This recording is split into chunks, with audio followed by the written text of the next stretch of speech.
We are now more than halfway through June, and that means fantasy football drafts are coming up sooner than you think. If you know me, you know I love fantasy football, but more importantly, I love winning fantasy football. And trust me when I say this, there is no shortage of winning around here. But I also like seeing other people win, and I'm going to help you win this upcoming season. It all starts here on Yam Talks. Today, we're going to dive into who I deem to be the top 24 tight ends entering this year's drafts in PPR formats. And I'm going to categorize these guys by tiers.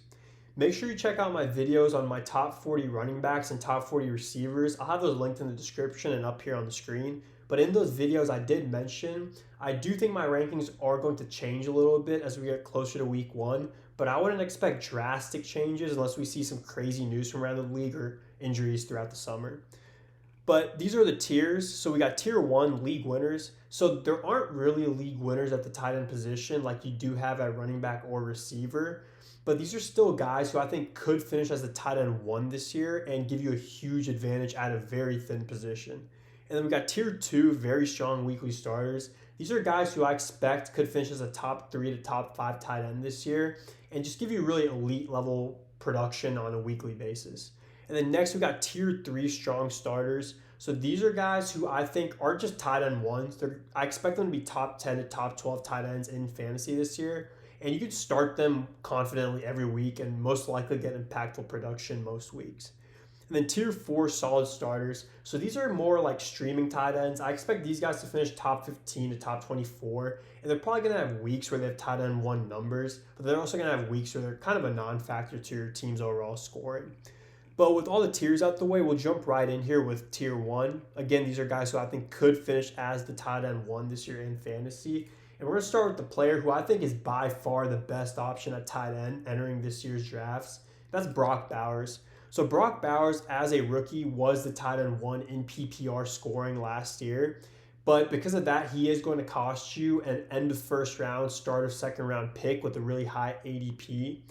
But he is still the best receiving option on this Raiders team, who just got an upgrade at quarterback with Geno Smith coming in. So I think if healthy, his floor is tight end 3, overall tight end 3. And I think there's a really, really, really solid chance he is the tight end 1 again in PPR next year. And then next we got Trey McBride for the Arizona Cardinals. This is another really solid young tight end in the league right now. He was tight end 2 in PPR last year with only 13 less points than Bowers, and he did miss one game, so there's that. But most impressively, he did this only catching 2 touchdowns. He had that crazy stretch from like week 1 to like week 14 or something where he didn't catch a touchdown. That's going to change this year. I fully expect the Cardinals offense to get this pass game going, to get guys like Marvin Harrison and Trey McBride involved so they can try to win some more games. And I fully expect McBride to be a top 3 tight end this year. And next we got a guy who's just elite when he's healthy, and that's George Kittle. George Kittle is actually the tight end 1 in standard scoring formats last year, playing in only 15 games. And this Niners team this year is expected to win 11 to 12 games. And a team that has a lot of question marks at the receiver position with Debo now gone and Ayuk injured, guys are going to have to step up. And if the Niners are going to win 11, 12 games, Kittle is going to get a lot of targets. And if he's healthy, he's definitely going to finish as a top 3 tight end, I think. And there is a really solid chance he is the tight end 1 next year. So speaking of league winners, I appreciate you all watching this video to gain that winning edge this fantasy season, but let me help you even more. In the next few weeks, I will be releasing my fantasy football offseason guide to the public for the first time ever. I make one of these every year for myself because like I said earlier, I play a lot of fantasy football and I win a lot of fantasy football, and a lot of that has to do with because of these guides I use during the drafts. I promise you this is all you're going to need when you go into your drafts this summer, and they're going to give you a chance to win your league, whether it be for money or just simply for bragging rights. As a computer scientist, I've created advanced AI and machine learning models on top of my countless hours of research that provide insights and projections that could give you that edge to win your leagues this year. You'll find all my rankings, projections, notes, and so much more in this ultimate cheat sheet. Pre-ordering a guide right now will cost you only $20. I say only $20 because I put in so much work into this, and honestly, I feel like I'm underselling myself. But if you do buy it now, not only do you lock in this price for this league winning tool for this year, but this is the price you're going to pay for the rest of your life. So next summer, when I introduce new projections and new models and I hike up the price as the channel grows, you're only going to pay what you paid today. So if you're interested in winning more this season, I'll have an email address in the description and on the screen right here. You can send a message to me and I'll get you all set up, or just comment down below if you don't have email for some reason and I'll get you right. I guarantee you're going to benefit from this, because I'm going to benefit from this, because this is the exact guide I'm going to use for this upcoming season. So with tier 1 out the way, we'll jump right into tier 2. Very strong weekly starters. Again, elite tight ends. I expect these guys to finish top 3 to top 5 at the position. And we're going to start with a guy who was the tight end 1 in PPR as a rookie last year, and that's Sam Laporta. So only a year ago, like I said, he was a tight end 1. He finished as a tight end 9 this last season. But I do expect the Lions to get Laporta back involved in the passing game like he was as a rookie. We saw how much he can contribute to this offense, and I think there's a lot of upside here with Laporta because of this really solid Lions offense. And then next we got Travis Kelce. So obviously this is not the same Travis Kelce from 2 or 3 years ago, but he was a first round pick 2 or 3 years ago in fantasy, and now he is more of like a 4th, 5th round type of guy. But he's still one of the best options at a really thin position. He still finished as a tight end 5 in PPR last year, averaging a really solid 12.2 points per game. He also had a 3-week stretch where he put up 20 plus points in each of those weeks. That's really rare at the tight end position. So I still expect him to finish the top 5 to top 6 tight end this year in PPR leagues, but obviously don't draft him expecting an overall tight end 1 finish. And then next, we got another guy who was probably better 2 years ago, but that's Mark Andrews, who's still a really dependable, safe option at the position. He was a tight end 6 last year on a Ravens team that was honestly running the ball more than passing it.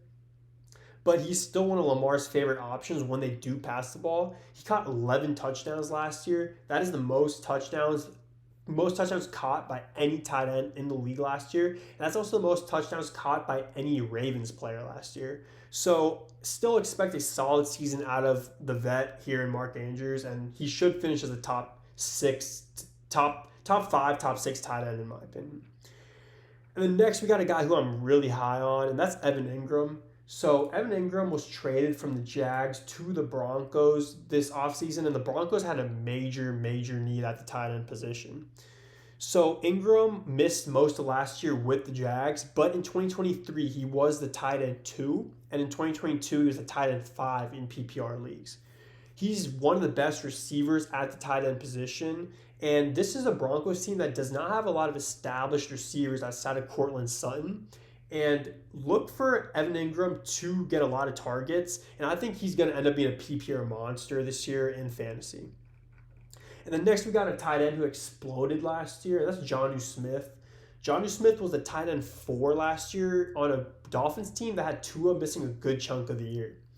I still love Jonnu as a starting tight end who could finish top 5 this year, but I did have to bump him to the end of this list, or the end of this tier, because I've seen a lot of rumors this offseason with contract negotiations not going well and potential trade rumors with Jonnu Smith. But if he shows up in Miami week 1 as their starting tight end, definitely expect him to have a top 5 to top 6 tight end year in fantasy.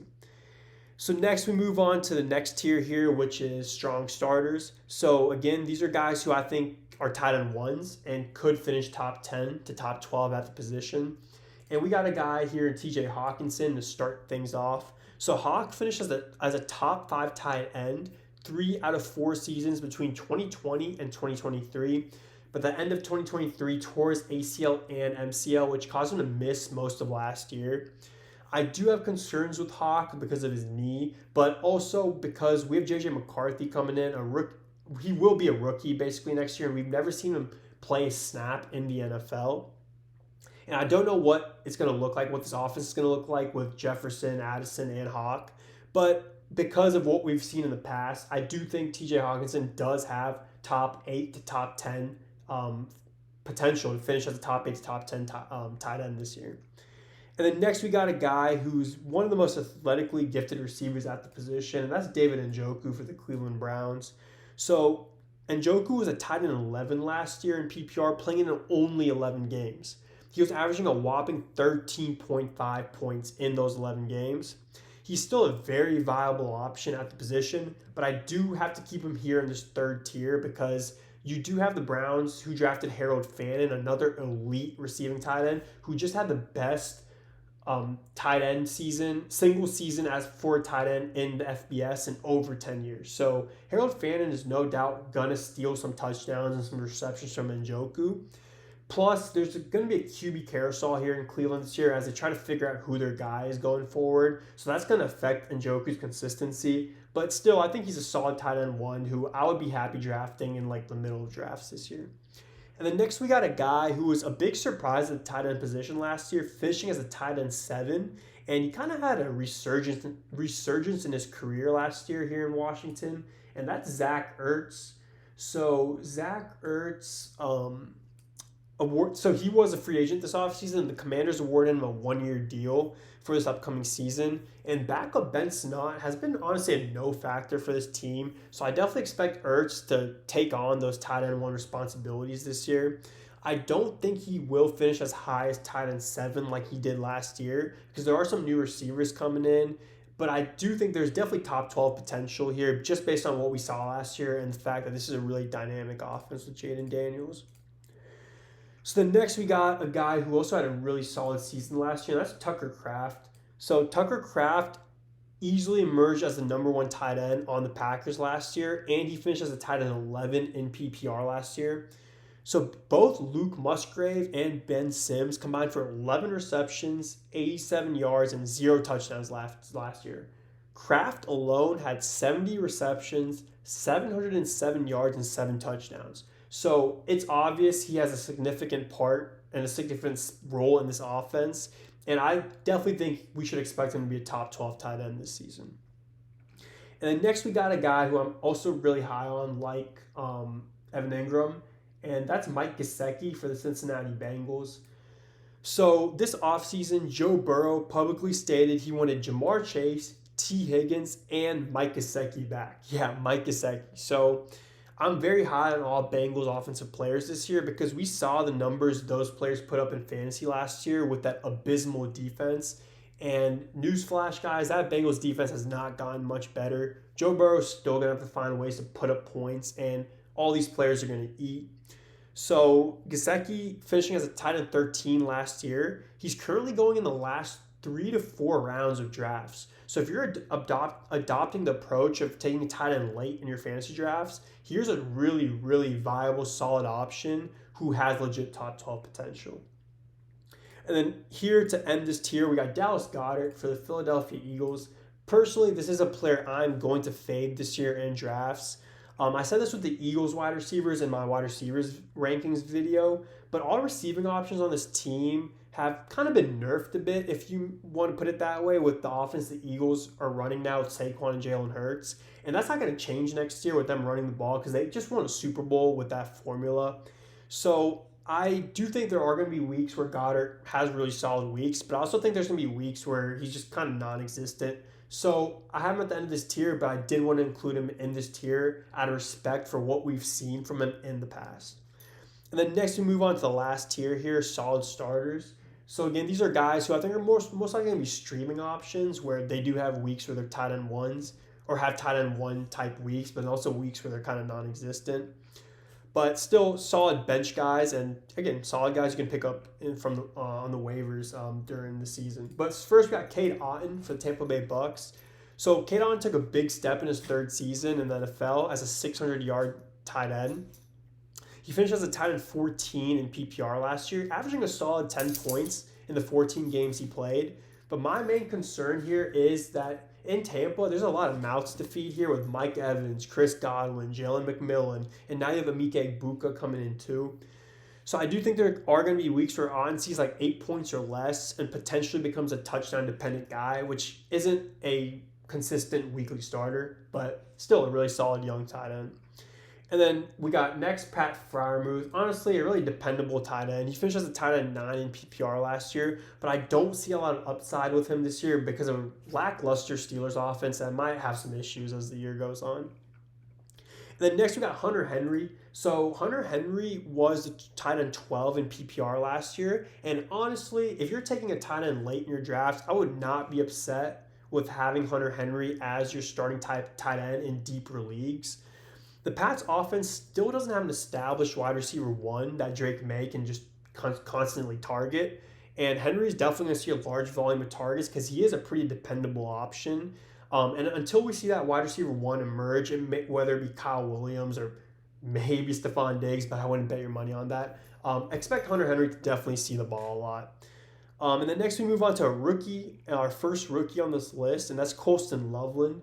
So Colston Loveland was taken 10th overall by the Chicago Bears, and that was because of his abilities as a route runner and a receiver. And there's no doubt the Bears see him as an upgrade over Cole Kmet here, taking him 10th overall.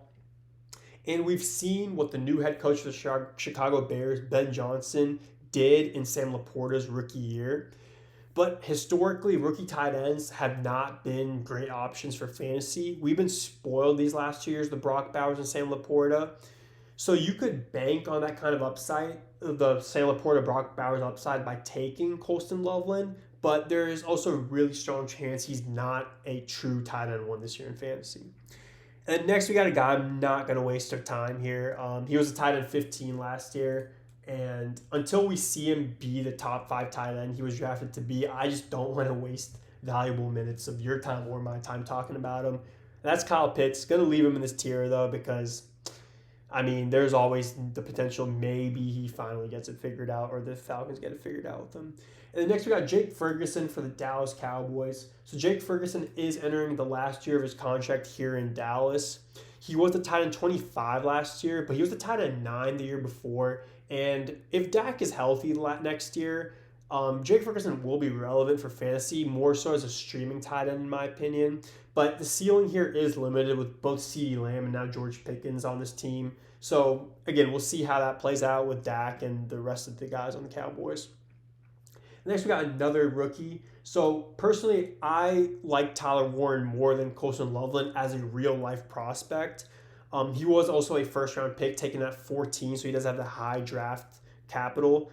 He was dominant at Penn State. In his senior year, he put up 1,233 receiving yards, 8 receiving touchdowns, on top of 218 rushing yards and 4 rushing touchdowns.